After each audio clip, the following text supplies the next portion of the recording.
तर नमस्कार मैत्रिणींनो, आज मी तुम्हाला एक किस्सा सांगणार आहे. तर आमच्यावर सुद्धा एक असं स्कॅम झालेला. आम्ही ना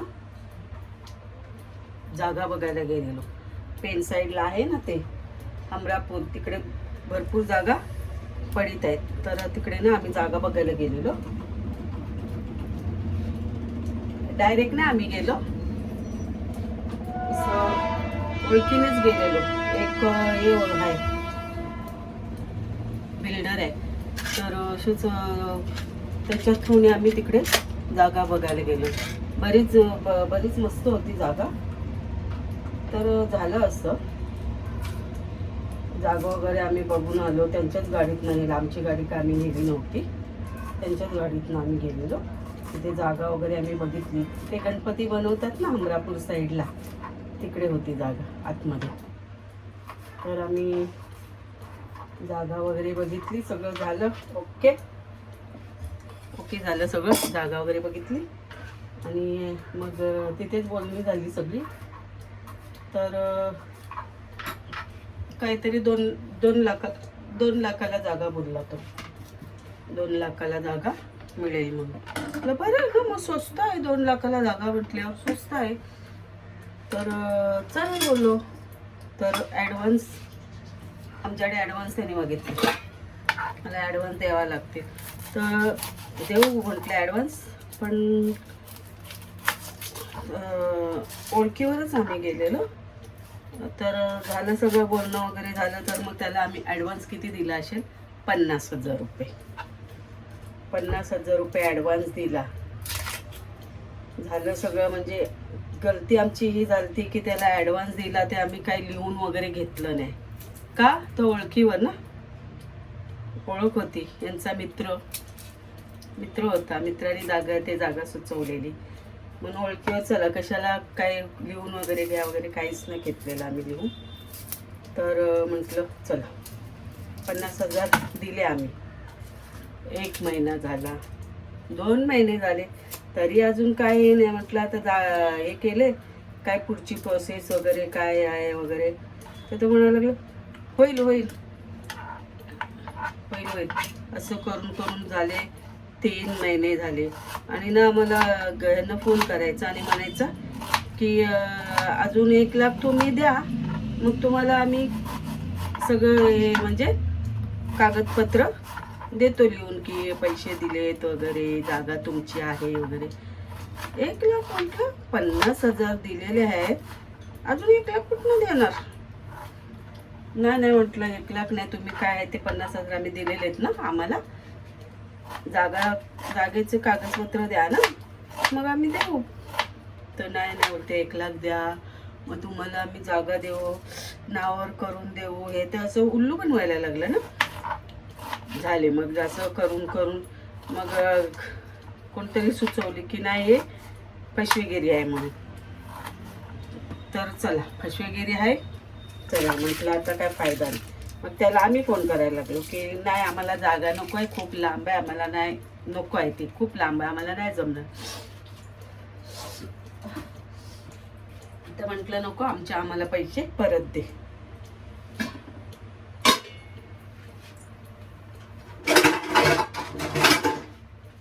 असं तसं सगळं सांगितलं आणि म्हटलं आम्हाला पैसे परत द्या, आम्हाला नाही जमणार. चालेल बोलतो, देतो तुमच्या खात्यात, देतो पाठवून. 2 महिने झाले तरी का पैसे येईना. परत त्याला फोन केला, म्हटलं पैसे कधी पाठवतोस? हा पाठवतो ना, उद्या पाठवतो मी. असं करून 6 महिने झाले गाईच. किती? 6 महिने झाले, तरी पण तो काय पैसे द्यायला तयार नाही. मग त्याला फोनवरच हे म्हणाले, म्हणजे मलाच सांगितलं बोलायला, तूच बोल. मी म्हटलं बघ, पैसे द्यायचे आहेत का नाही द्यायचे आहेत, नसतील द्यायचं तर सांग, मी डायरेक्ट ऑफिसमध्ये येऊन तमाशे करणार. सरळ बोलली.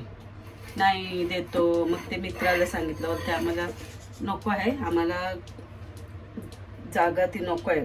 तर मग असं बोलून ते मित्र बोलतो मी पण आहे ना त्याच्यामध्ये. तो काय फसवणार आहे का म्हटलं, नको फसवणार वगैरे नको, आमचे पैसे आम्हाला दे, तर आम्ही पोलीस कंप्लेंट करणार.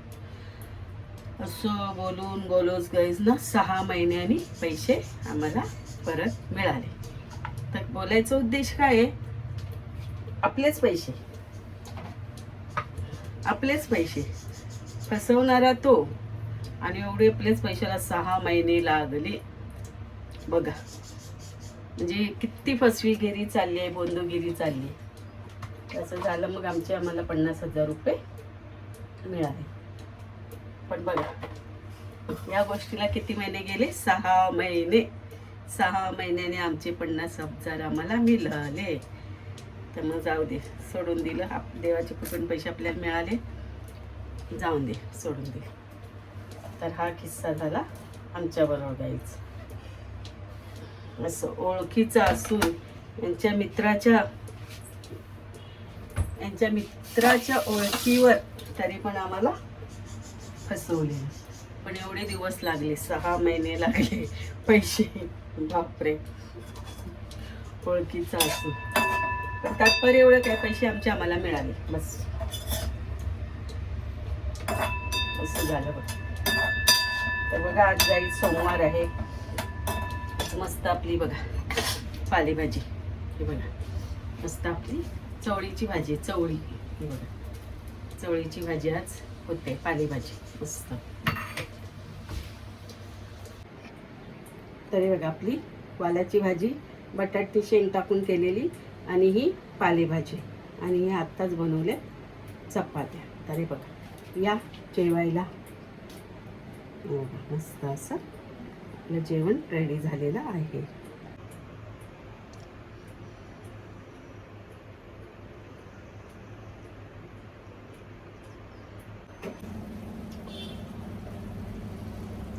मस्त मस्त भाजी झाली ग, छान. किती छान असा वास येतो. एवढा मस्त अशी भाजी झालेली आहे आपली. ही आपल्याला चपातीवर खायची. आता इथे एकीकडे मी पीठ घेतलंय मळायला.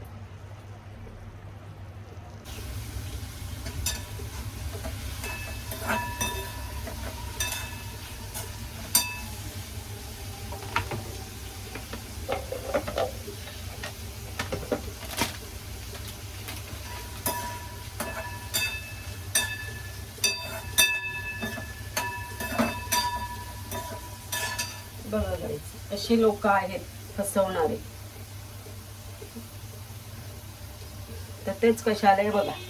आता घेतला गॅस फायबरचा, तो काय झालं, परत आहे तसंच आहे झाला बघा. रिपेअर करून 2 वेळा रिपेअर करून गेला, तरीपर्यंत परत आहे तसंच आहे तो गॅस झाला. म्हणजे बघा कशी या दुनियेत फसवायला लोक निघालेत. अशी फसवतात लोक बघा.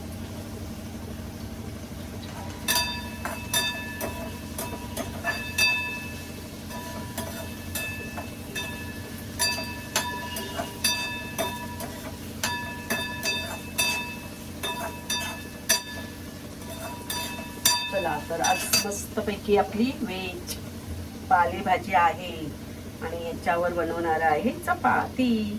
तरी बघा गाईस, तुम्ही बघू शकता आपली भाजी बघा मस्त अशी रेडी होत आहे.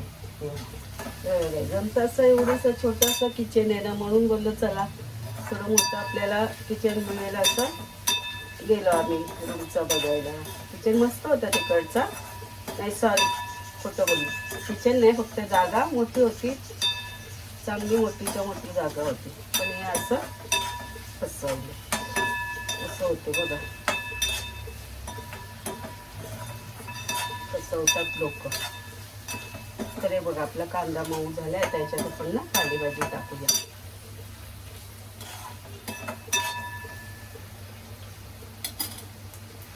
छान पैकी मस्त आज पालेभाजी, चवळीची पालेभाजी. आज काल संकष्टी होती, त्यामुळे काय मच्छीचं रेसिपी टाकली नाही संकष्टीच्यामुळे.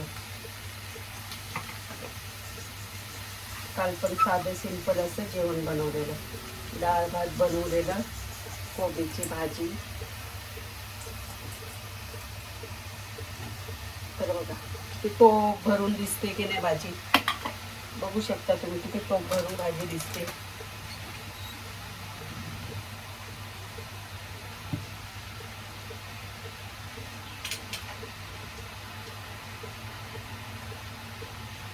बघा किती टोप भरून भाजी दिसते. आता शिजल्यानंतर आवरुशी होईल.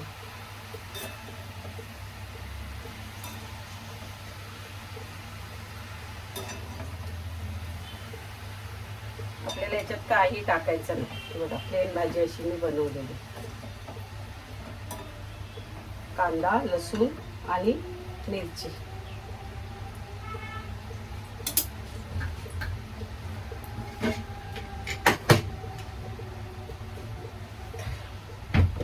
आपण हळद टाकूया.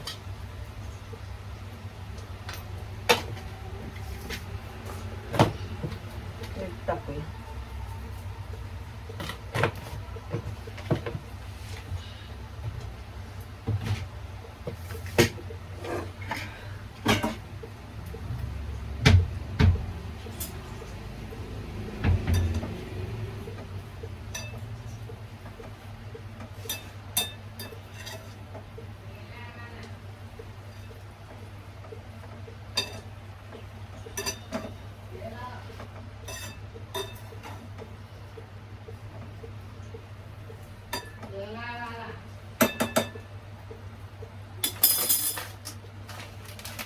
माझ्याकडे हा रेडीमेड किस आहे खोबऱ्याचा, तो टाकूया आपण. आणा काहीच मी लाडूसाठी आणले. मला लाडू बनवीन, पण लाडू काय माझे बनले नाही. आणि शेवटी हा किस असा मी जेवणाला वापरून टाकते.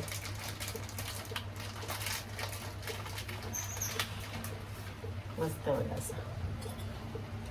आता भाजी तुम्हाला शिजल्यानंतर केवढीशी झाली ती दाखवते. पालेभाज्या आहेत ना, शेवटी शिजून त्या कमी होतात.